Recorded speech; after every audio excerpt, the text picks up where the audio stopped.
So I have a backup. That's always a good plan.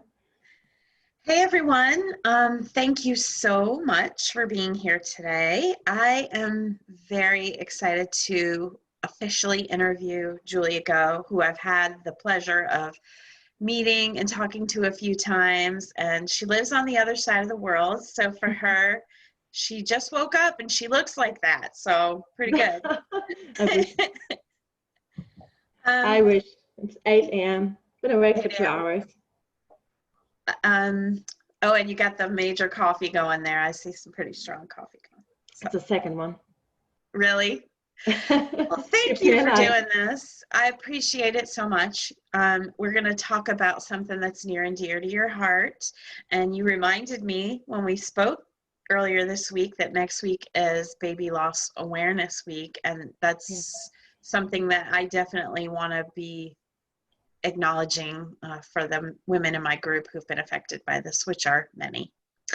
So can you tell me about yourself? Tell everyone where you are in the world and how you came to be in this position of talking about this. Yeah, yeah. Um, so at the moment in the world, I am in New Zealand, and it's a little bit after 8 a.m. So I think for you it should be 2 or 3, 3. right? It's Yeah, 3:03. 3 p.m. Yeah. So I'm a little bit ahead of you um, at the moment. For me, it's the 2nd October. Um, and yeah, I'm talking about the topic of baby loss and organizing a video series for Baby Loss Awareness Week um, is, I feel, my passion and my purpose. And the reason behind that is that in February 2016, I have lost my son, Simon. So to give you a little bit of background about what happened is I had planned pregnancy. Everything was going well, like really healthy pregnancy. All the tests were going fine, which is often, it's not always the same, but often I hear that when I talk to other women in that situation. Um, and one night, without any signs before, I went into labor, not really realizing that I went into labor in my case, because I was in the 26th pregnancy week. I thought, okay, maybe that's a stomach bug. Something is off, but I did not actually think, oh yeah, that must be labor pain now. Um, so it took me a while to realize, okay, you need to go to the hospital. And I called the ambulance, called my parents, had my partner there, woke him up in the middle of the night, said, yep, you don't have to come to the hospital. You have to go to work tomorrow. It's going to be fine. Um, everyone came with me, like drove after the ambulance. Of course, the people in the ambulance were like, yeah, another overreacting pregnant woman. Um, yeah, it's we don't need to take her to the hospital at all. Maybe we can just like give her some meds to calm her down or whatever. I fought my way to the hospital, of which I knew they have a neonatal care station, because we have two which are kind of similar distance. And until now, I'm really, really grateful that I did that, because our son was born that night, and I went into a C-section. So I was not awake during birth, and I just woke up a few hours later. And of course, first thing was that I thought was, okay, is everything all right? We already had a name. My son is called Simon. Is Simon okay? So first of all, it looked all good. He was, for being born premature, pretty strong, tall, so all the organs were working. The only thing that was not working, which is normal at that state, is the lungs. You can get a injection if there are any signs that you get a premature born baby that will develop the lungs earlier. But of course we didn't have that. But it still looked like, okay, this is how it is now, but everything will be fine. We'll stay in hospital for a few months, and then we'll take our baby home. And day by day, his condition worsened. Different things came up. The lungs, the stomach, the kidneys, everything had some sort of failure. So he had to undergo a few surgeries. And during those times, that also affected his brain. So doctors started talking to us about, oh, you see this part of the brain is more for the physical. This is more for the how do you say it in English? Well, for the thinking area, for everything else. Mental, yeah. Mental. Yeah, how do you say it in English? I say because I'm originally from Germany. Yeah, I was going to say that. I was going to ask you. Interesting accent for New Zealand, right? Yes. I forgot about that. But yeah, I'm originally from Germany, and that's also where Simon was born. Okay. So you were there at the time? Yeah. Okay. And I came here 1 year after Simon died. So yeah, but I think that's like part of the story afterwards that helped my personal recovery. I think it's different for everyone. So yeah, basically doctors starting preparing us to make a decision. They said, okay, tomorrow we need to talk, have a look, or think about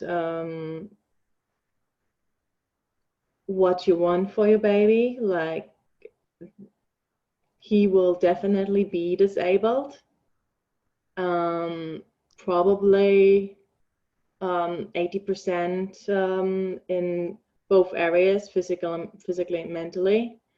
And I remember that day I had a talk to my partner, and we were not arguing, but we were talking about it. And he said, yeah, well, we can't do that. I don't want our son to live like this.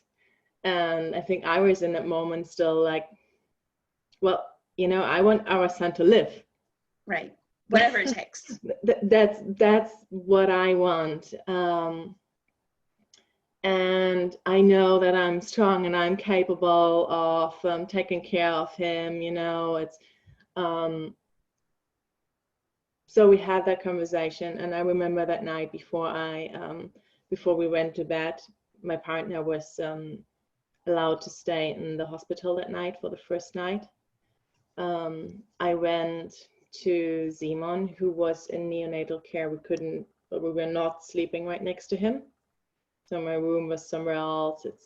I think it was because of space, but also because of hygiene and everything. So it made sense. Would have been amazing to be with him all the time, but yeah, that was just not possible. But you also need rest, such a traumatic thing that you're going through, and going without sleep on top of all of those other important things that are happening. You do need rest. So yeah, I remember that I tried to take care of myself because I also wanted to, when I'm there for him, I wanted to be the best version of myself, but it was always, well, it's the balance, I also didn't want to sleep that long because I wanted to be there. Right. But yeah, I mean, the thing is, I know that in between, like sometimes I was there and I can't really remember much of it because it's just like all a blur. Right. It's so much, it's a traumatic experience, and so many parts of my brain and my body were just functioning but actually not completely Right. like working, not completely conscious in there. So yeah, I remember that night that I actually went to him. I know that I had an emergency C-section, and you have to be cut open a little bit more than in a normal C-section, because in a normal C-section, your baby is fully developed, strong. So they usually can just, as gross as it sounds, hold your baby and pull it Pull them out. out. Yeah. Yeah. But with a premature baby, they need to be really, really gentle, really, really careful, and cut you open wider. Right. So there's no way I didn't that, really realize that. I didn't know yeah, that. well, me neither before. Yeah. Now you're the expert. Yeah, yeah. Weird way to get an expert, I become an know. expert. But I know. so, yeah, that night, I remember that I went to Simon, if it was the night or the day, but it was one of the last things that I actually were talking about to him was um, that I told him that I don't want him to um, suffer for me.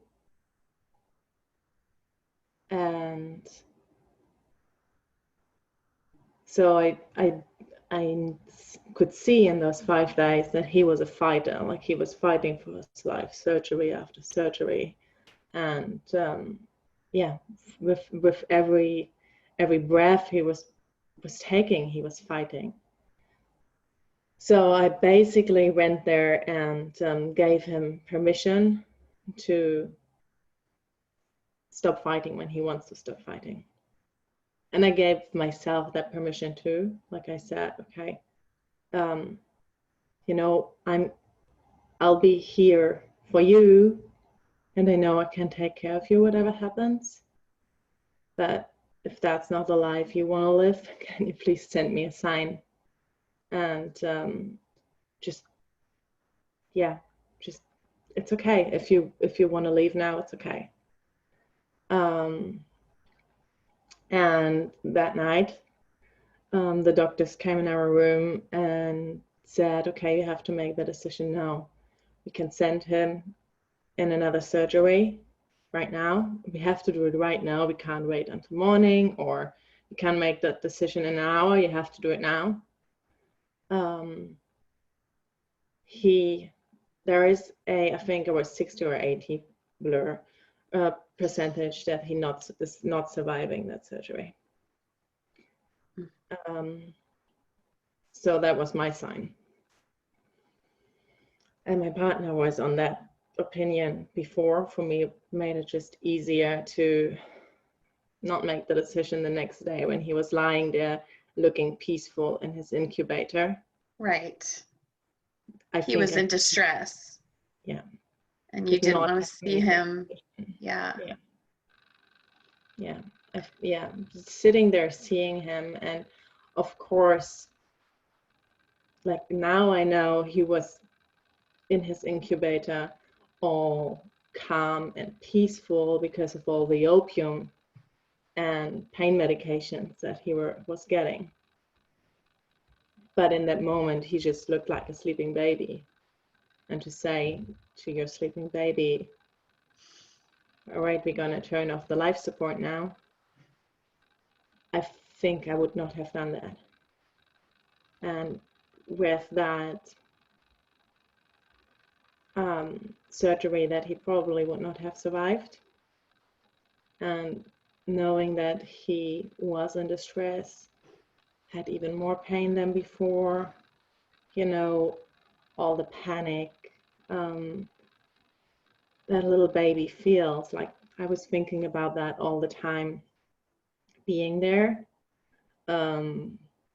I've always been a little bit like, I want to say woo-woo for lack of better words, but I wanted a natural birth. I never wanted a C-section unless it is really necessary for some reason. I didn't want to get any pain medication. So we had completely the opposite, and I was already grieving that dream birth that I had while he still was alive. I was like, oh my God, this is so bad for my baby. If I had realized what actually is going on, I probably would not have spent the time worrying about that. But that's what we do. But nothing went according to plan, is what it sounds like. Yeah, nothing went according to plan. And I think that's always the case when we lose someone. Right. Like that, no one says like, yeah, I really planned to lose that person at that time, and it's exactly what I wanted. Now I can move on. Right. So yeah.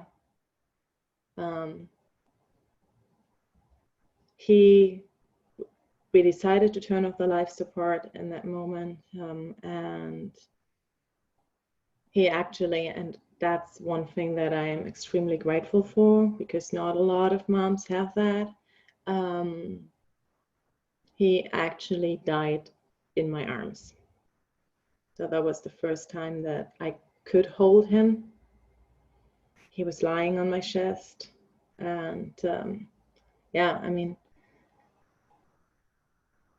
I guess every mom can understand what a joy it is to hold your baby.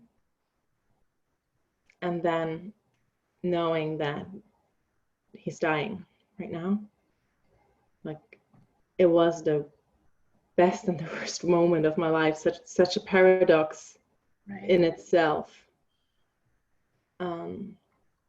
So yeah, I still remember that, like, dearly. Like, I love thinking about it, and it also is one of the hardest memories to go into. Right. Well, it was both. Yes. It was, his life and his death right there. Yeah. And so thank you for like explaining it so beautifully, because I know that it's not easy to do that. And you never really told me that before, so I didn't know all the details about that. So I hope you know that, like, this is so many moms struggle, and it's not really, it doesn't even just apply to babies, because there's many times where moms are forced to make those decisions that they don't want to make, even if it's a grown man or a little tiny baby, where it's just one more layer of losing a child. Yeah. And it's so hard, and I can see that it's so hard and so beautiful for you at the same time. So you're a beautiful person. I already knew that, but so how long has it been? You said it was 2016? Yeah. Okay. 4.5 years already. Okay. Unbelievably.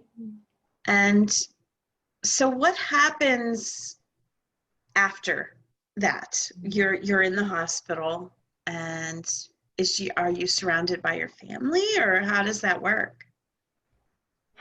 So for us, and there was a little bit of our choice, the doctors gave us the option to be discharged. So that was in the middle of the night. It was around 3 p.m. that Simon took his last breaths. So the doctor sent us back and said, all right, you can lie down in your rooms now and try to sleep. They also offered us, and we both took it, some sleep pills so we could sleep. Right. Because I think none of us would have. Yeah. I took a little bit of responsibility and didn't tell my parents before the morning, because, well, they had already a few sleepless nights. they couldn't change anything. So yeah, I think, well, that's all blurry. I I understand left that it in blurry my feeling part. for sure. Yeah. Yeah. I think it actually wasn't me. I think it actually was my partner who called my parents and his mom. And yeah, his mom doesn't have a car usually. He was picking her up, so that didn't happen that day. Well, there are a few things that I would do different from where I am now with all the knowledge. So the doctor said, well, if you want to go and see him, we can get him back up. Like they're usually having in hospitals, like in the basement, Right. cooling station, for lack of Right. better words. Right. A room for everyone who died. And I think usually it's 24 hours, and then the funeral directors, no, that's not true, it's longer, it's a little bit longer, and then the funeral directors that you decide to pick them up. At least that's the way it works in Germany. And I decided I didn't want to see him, which is one thing that I regret, but for lack of support in the hospital and someone explaining to me how important it can be for your healing and for your memory making, I did not know that. So we were going home, discharged, and yeah, and then never, until he actually had his funeral, I never saw him again. So for me, in between, I went to my parents. I couldn't go home. We had started preparing everything. There were still 3 months left. Right. But we had all the stuff and we're setting up his room, and I just couldn't. Especially when it's your first, you're all over all that stuff. Yeah. You're so excited. Yeah. And I mean, there were all those like packages that were like just open and with all the baby clothes, and it was just painful to go home. I just could not look at that. Well, I think a lot of people who've been through something similar to what you've been through probably would have taken the same choice of no, I don't want to see him. I don't want to see him like that, or I don't want to remember him like that, or whatever. So, as much as you say you regret it, and now since you've learned more, just know that you're probably speaking to a lot of moms who have made the same decision that you made, and probably regret it too, but it is what it is. So once you've, the funeral's over, so you do get to see him at the funeral, but once that's over, what was that like for you? How do you get from a place of being so hurt to being where you are now, which is helping people? Yeah, I think like all of that what we're talking about is actually just the starting point. And you know that you had your own loss, and your own grave, and you're talking to so many women, but it was basically afterwards where all those other things started to show up. Like I felt often so unheard and misunderstood by the people around me. Well, some people really are insensible. Like there are comments like, you can have another baby, which, well, of course, I don't know why my camera is not focused. Of course, it doesn't really help me at all. Right. Like, yeah, sure. But so many dumb things people say. Yeah. I'm a little bit distracted by this. I don't know what to do about it, though. I've never had that before. I don't know. It's not terrible, but here we go. I don't know.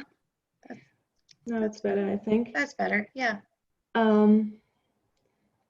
So Yeah, well, there are a few things that popped up for me afterwards that I know are what other parents go through too.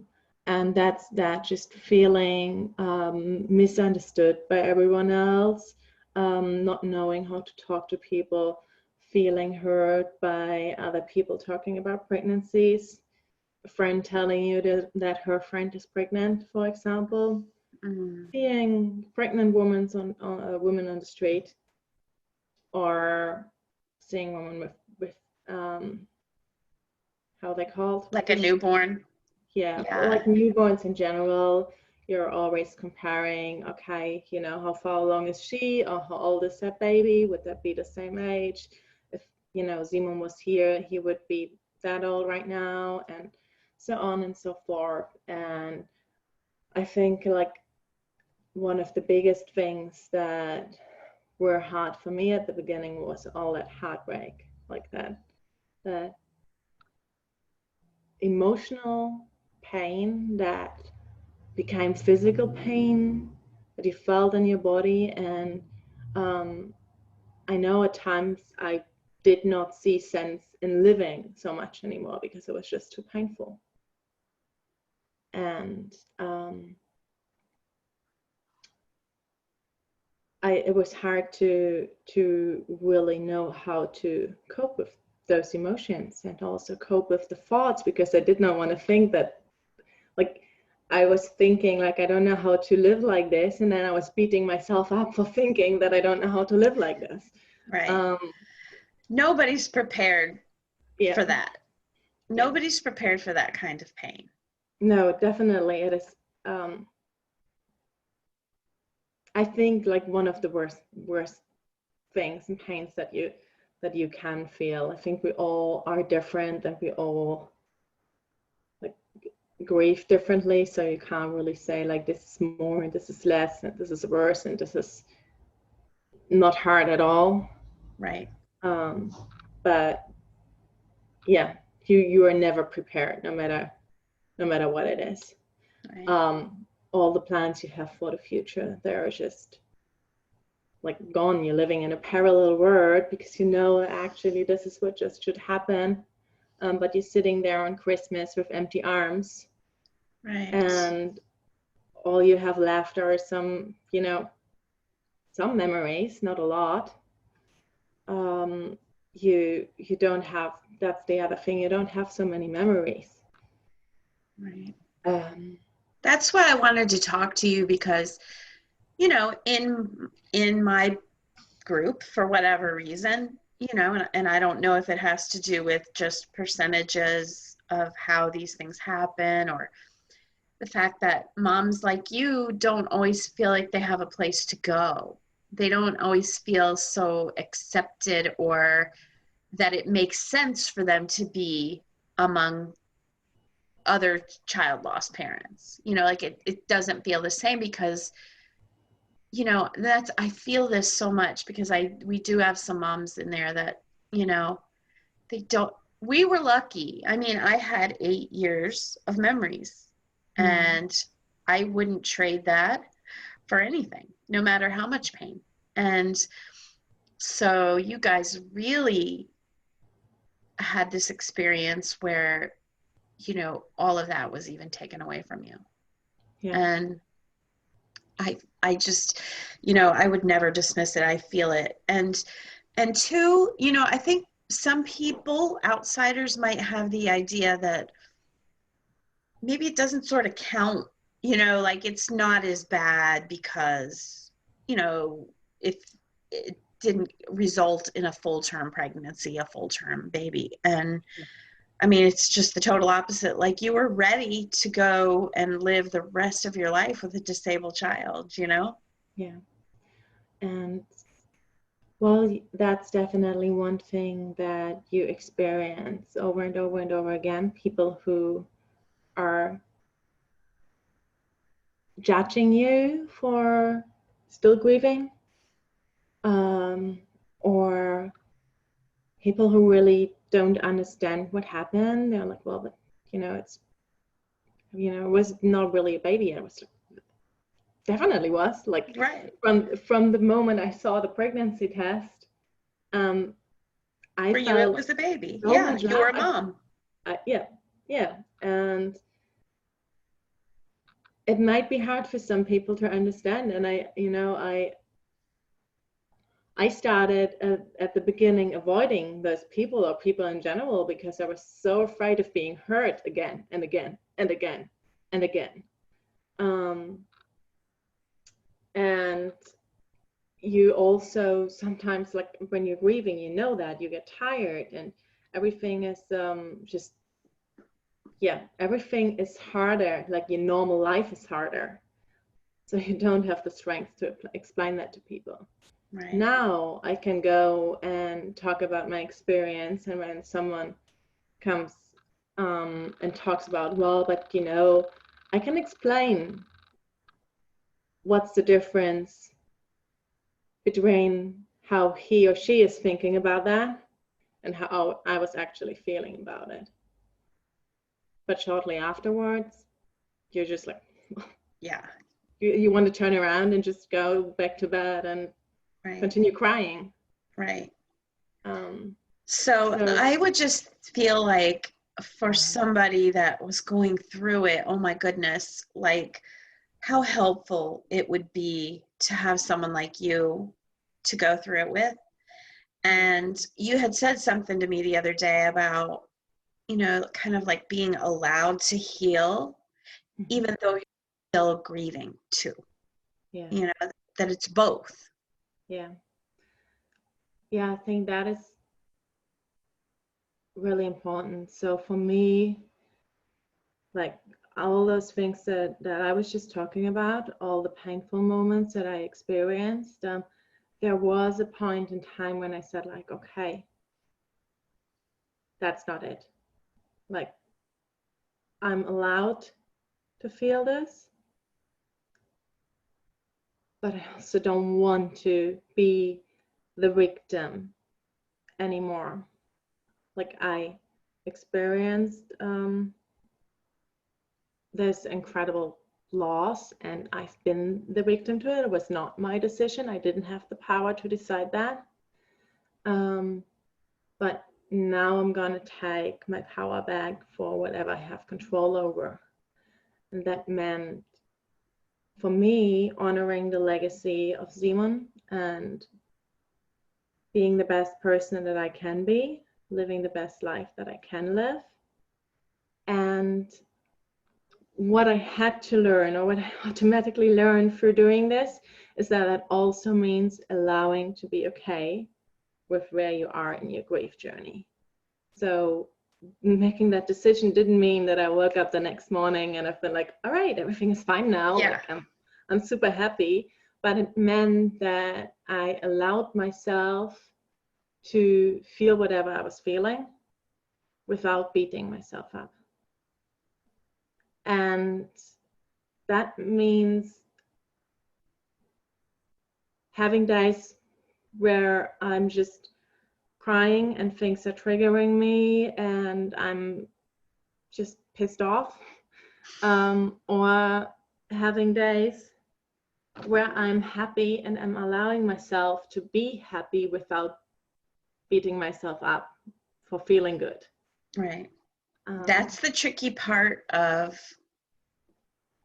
that part of grief where you start to make that transition. Mm-hmm. It's like you're surprised by having a good day and you remember what it feels like and it feels kind of good, but then you start to have guilt associated with just the fact that you were able to have a good day or a good laugh or a good whatever. Yeah. So yeah, that thought of like, does that mean that I don't love my baby enough? Definitely doesn't. Like, I can tell you that from where I am right now, that I remember that thought and almost feeling bad for feeling good. Right, exactly. So, well, for me, that was the turning point, and then I started being more proactive about my healing, and I started like going into different techniques like counselors, grief group. I started doing Reiki healing and just a lot of different modalities. And I also found coaching like you did. And for me, like that, all of that, like over time, just brought so much healing and so much peace into my life, where I'm like now at the point where I'm like, I am so at peace with what happened. Of course, it's the hardest time of my life. And of course, I don't wish it for everyone, no matter how much growth comes out of it in the end. But I can honestly say that I'm grateful for everything that I've learned since then. The only thing that I've been missing, and that's why I'm doing what I'm doing, is having those practitioners or professionals like therapists, coaches, Reiki healers, who really understand me, who really experience something like the loss of a baby. Because sometimes, and that comes with the allowing of feeling grief while healing, sometimes I felt that is not happening. Like I did so many things on my own and allowed so many things on my own, that I want to offer a space for women where they can be exactly where they are. So it's not about, I'll always trust that the process is right. Like I trust the process. I trust that wherever everyone is exactly where they need to be. When you were going through those different things and trying all those different things, I mean, was there ever a time where you went to someone and it didn't feel right and you made a decision not to keep going? Or oh yeah, well, especially with the therapist, I had to go to actually a few before I found one woman that I stayed with for a while, because sometimes you're just like feeling so pushed. That was what happened for me. Like I felt like I'm wrong where I am. Like I could go and talk to the friends that don't understand me, because that therapist was just the same way, just like trying to fix me. But I didn't feel I was broken. I felt like I'm in the process, and yes, I want to heal, but I don't want to forget. right. You know? Oh my goodness. Oh, that's the message. That's it right there. And that's so perfect. And I'll give you a lot of credit for not saying, oh, well, forget it. Therapy's no good. I felt that I eventually came to a point though where all the therapy, also with the therapist that I was working with, that I felt a connection to. At a point I was there and it was not what I needed anymore. Right. And that was when I came to coaching and found all those different other modalities that were, allowing me more growth next to the healing, and just, yeah. Kind of opens your eyes up just a little bit to something new, and just learning about other people's experience. That's why whenever I interview people, and I know that, to go back to your early days and the pain that you felt, like I can feel it. I know that it's not easy. And I just feel like even though it's so painful, that's what other moms need and want to hear about, because they want to know that it hurt for you just as bad as it hurt for them, and that you have moved to a different place. Not that you're over it or anything like that, but that you were able to find different things and find your way. And you're still finding your way. I mean, it hasn't really been that long for you at all to be where you're at and to be able to help other people. Yeah. But it feels good, doesn't it? Yeah, well, helping other people is, I think, what sometimes like lights me up and brings me that spark to start the day, and just like, all right, cool, that's what I'm doing. And on the other hand, I also feel sometimes it is difficult because, and I understand that with grieving moms, sometimes the response is not there, and I feel it, like with all the lack of energy that I had in that time, I would not go online and message here and there and say thank you to everyone. And it's not that I expect that, Right. but sometimes I'm like, is anyone hearing me? Like, Yes. you there? Am I You helping really need anyone? this? No, I'm not. Yeah, hello. But it's okay, because every now and then there comes this one message. Like yesterday, I got a message saying, I don't know how you found me. I was following someone on Instagram, but I'm so glad you did. And I was like, wow, that is just means so much for me. So Right. That's I worth was, everything. yeah, yeah. So yeah, what I'm doing now, just to talk about that a little bit, like I'm having a podcast where irregularly I post episodes about, for example, why losing a baby is different to losing an older child, losing your parent, losing someone else. What's the difference about that? What are What's our your motivations? podcast name? I want to write that. Like everything that I'm doing is under the slogan, heal your heart after baby loss. Okay. Sorry I interrupted you, but I just want to make No, sure I that's all include right. that. There's not all that many podcasts out there.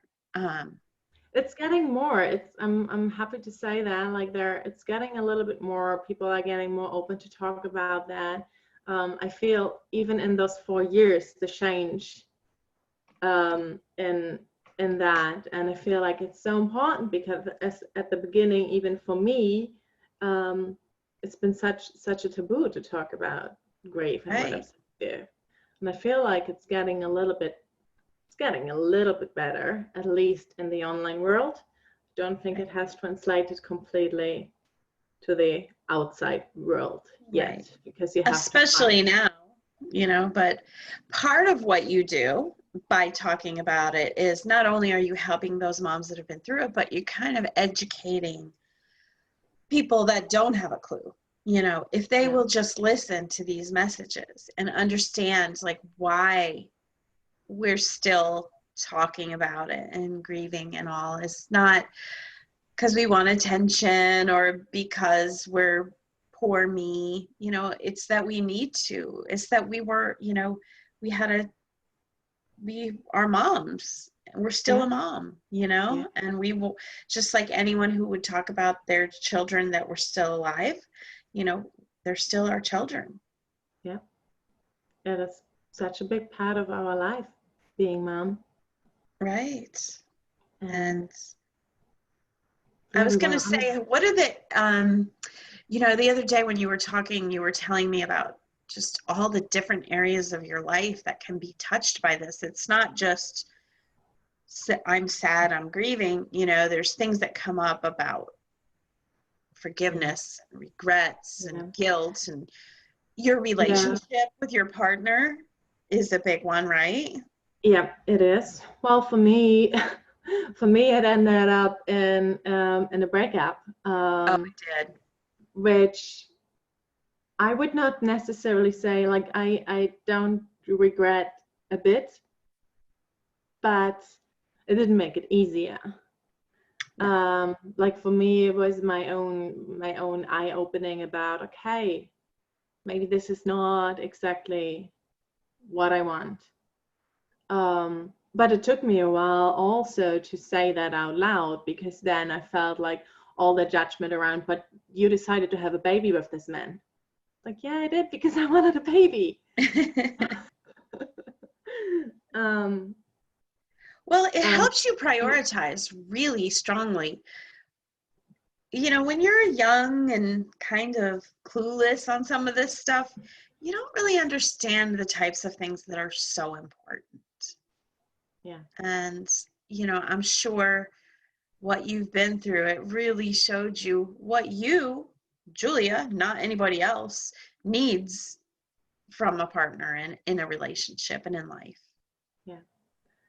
Yeah. And I think that's what you were saying right now is just the important thing. So it's not about what anybody else needs or having that roadmap to grieve or whatever.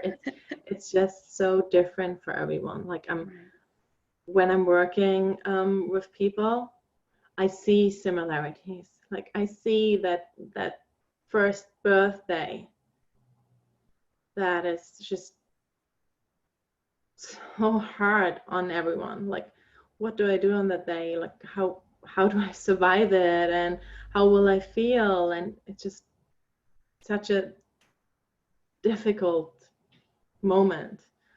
And I also see so many differences and struggles. Like some people are like, I was scared that my relationship was break, but I'm actually feeling so close to my partner.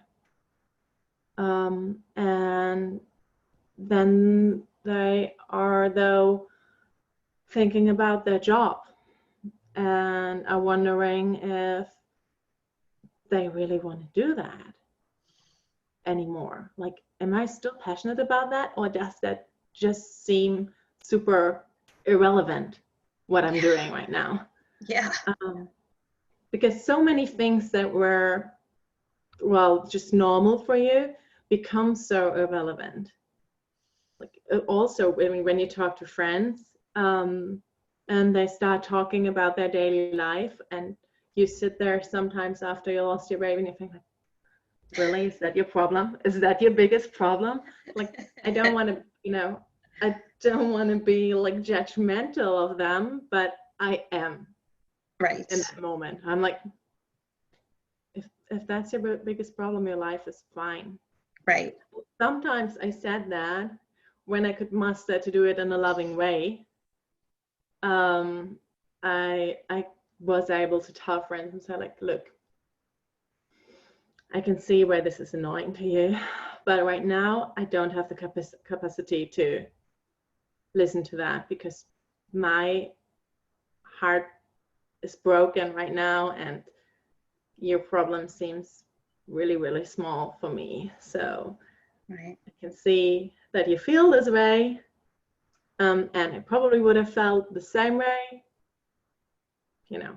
Before. my case 5 years ago. Yeah. But I can't really sit here and listen to that and be there for that right now. I need to take care of myself. Right. Well, that's one reason why this is important. Talking about it is important. And just like, so this baby loss awareness week is coming up. And that's why it's so important to have a baby loss awareness week for so many reasons. But people need to know that, this is real, and it's not just something to be, dismissed or tell people, oh, you're going to be fine. Everything's fine. So what do you think is important about Baby Loss Week, and do you have something planned in order to commemorate it? Yeah. So I'll be launching my first mini video series for Baby Loss Awareness Week. And well, creatively, I called it Heal Your Heart After Baby Loss mini program because that's how I call everything. And people Well, know what they're yeah. what it is about. And for me, that's important. Like it's a mini video series where we talk about how to create that memory and honor our babies, but it's also where we talk about topics like forgiveness for ourselves, forgiveness for others, about how to cope with emotions, and where we kind of try to shift some perspectives on where can I see some light in that dark situation and that I'm in right now. And it's basically like a really, really comprised form of the program that I work with my clients. And I do have, because I think personal touch is so important and connection, during Baby Loss Awareness Week, I will have 3 calls that are live. So we'll have 1 call for that should accommodate each time zone, because like I said, I'm in especially New where you Zealand. are, yeah. And well, you know, fortunately, all over the world, This happens. we have a community of women who have lost Yep. their babies. So it's Right. not nothing that you can say it's just, you know, in that one area. And No. For me, it is important to create that container and that space where people can honestly, without judgment, talk about what they're going through. And I have women who come to me and are like, are you really judgment free? What about if I, you know, had a baby with trisomy and they had like a low diagnosis of surviving even birth, and I decided to terminate the pregnancy. Do you work with me? Like, would you work with me too? It's like, of course, because it's not that you were deciding in that case that you're gonna have a baby that probably won't survive. It's not that you grieve less because you made that decision. Like I made the decision to turn off life support at a certain point. So I feel that we have a judgment-free space is really important. And you know, I feel like I've never judged someone who made any kind of decision and is grieving the loss of their baby. I feel that from you, and I feel that's what people need. You know, I feel that you could empathize so well with these people that are in this. I mean, it feels like a unique situation, you know, for me, because it's different. But, you know, the more you can get down to the similarities of it, the more people you can, you know, the more people you'll be able to relate to and help. So Yeah. I know it's not easy sometimes to hold that space for people, you know, when you're hurting too, but I know that it's so valuable. Yeah. Yeah. And I feel like, well, for me, it is something different because I don't know if it's different, but for me, what shifted things is I also do energy work. And when I work with people, I often get the energy, but I'm able to move it through my body and move it out. Sounds a little bit woo-woo, but we all, in our emotions, we're all energy. It's just Right. vibration in our body. And being able to hold that space and just, you know, take away some of the pain, take away some of the vibration that people are ready to let go of, and just like move it through and move it out is, well, it helps me, that energy work, to not take it on my own, because I It know just how to. passes through. Yeah, I know how Yeah, to. I mean, and you say it's woo-woo, but I feel like in our situation, we need to be open to whatever. I feel like it helps to be Yeah, open, you well, know, like to whatever may help you. for me, it definitely changed my perspective on those things. And well, you know, some people don't understand my grief, so I can live with people not understanding that I have a spiritual side now. Like, Right. completely did not have that before, and a lot of my friends were like, what's happening? But that's okay, you know. But it helped you, you know, I mean, everything. that's the bottom line is you have an experience you can talk about and it was helpful for you. And so you want to share those things with people. Yeah. I you know, definitely am not pushing anything on anyone. I think we're all ready for things in our time. And I'm working with so many different tools that I don't need to go and tell you, well, you know, right now you really should do a meditation, or you really should do that, or should do that, because that's not how it works. Like, you don't need another should in your life. That's right. That's right. Oh, I mean, I think they really should call you, and, you know, especially, you know, for someone who's in a unique situation that, you know, has been through this and needs somebody who would understand more so than just the small group of people that surround them, you know, not everyone's been through this. So I feel like I can tell that your best tool is your heart. You know, I can tell that you can empathize and you can listen. And I think that's sometimes what people really need. Yeah. Yeah. Well, thank you so much. If we will post this in the big group and the little group. And I'm just wondering, what would you say is the best way for someone to like connect with you or find out more if they wanted to? Yeah. I will, well, first of all, share a link with you, I guess, to my mini program. Okay. So that will be starting on the 9th of October. Okay. Because that's when Baby Loss Awareness Week starts. Okay. So people can register there, and then they will get daily videos. And with that, there comes an email which has all the links, so you don't need to post. Some people are, you know, your people probably are on Facebook because that's where they're seeing that right now. Right. I have a lot of people who are on Instagram. There is a huge, amazing baby loss community. Yes. So I, you know, I will put all the links to Facebook, Instagram, my podcast, in that first email that will be coming. But joining us for the mini program, I think, would be an amazing first step of connection. Right. Yeah.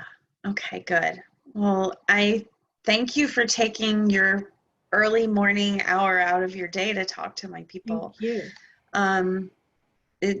This is so good. And actually, you know, like so much of what you talked about could apply to all of us moms. You know, we all have those feelings. So I just want everyone to watch this. It was really, really good. I appreciate it. Thank you so much. Thank you for taking the time and talking to me. It's, for me, and I think for every mom, always such an honor to talk about our baby, our experience, and, you know, it's really all we want. Yeah. I know. So thank you for listening, and yeah. Oh, thank you. Okay, so I'm going to disconnect. Hold on. I just want to say bye to you. So hold on.